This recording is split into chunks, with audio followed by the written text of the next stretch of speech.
I'm Chris Morrow, and this is ComicCon at Home. And I'm talking to Sandra Scheller about art in the Holocaust. How are you, Sandy? I'm doing good. I'm doing good. It's so good to see you. Representing ComicCon there. I love it. Yeah. Tell me about your panel. Our panel is Art in the Holocaust, and we had a panelist who was Miriam Katin, and she was born in the Holocaust during the time in 1942. When she turned 63 years old, she became an artist, and her book won the Ink Spot Award at ComicCon in 2007. I started art in the Holocaust, art during the Holocaust, 3 years ago with my mom, 2 years ago. And this is our third time, and she passed away a year and a half ago.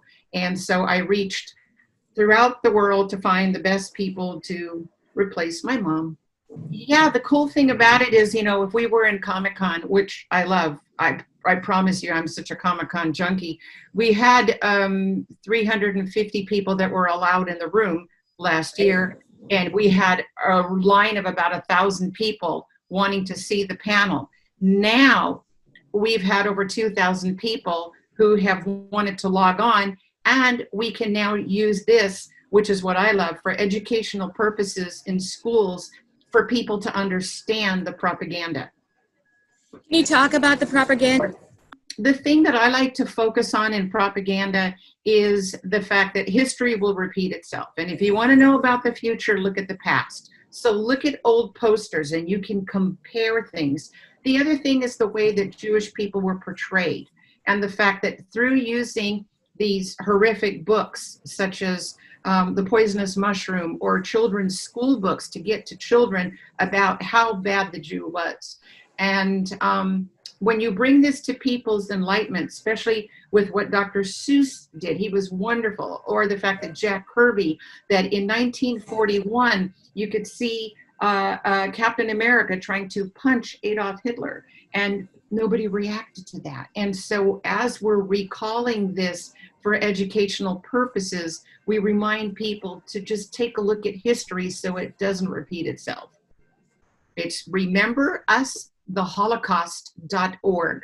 That stands for R, Remember Us the Holocaust, which is my mother's name, RUTH. We're at the Chula Vista Public Library. Can you believe it? We have a Holocaust exhibit, a Holocaust presentation, part of the Chula Vista Heritage Museum and the South Bay Historical Society in beautiful Chula Vista. Although it is closed because of pandemic reasons, we have links on that site, and I take you on a journey via the links through YouTube of what the exhibit has, different Holocaust survivors, and we've been doing this in the South Bay virtually until we open up again.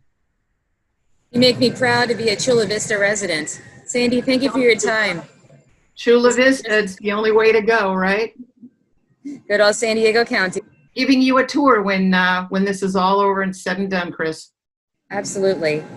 This is Chris Morrow, ComicCon at Home, remotely from Tin Fish. Bye.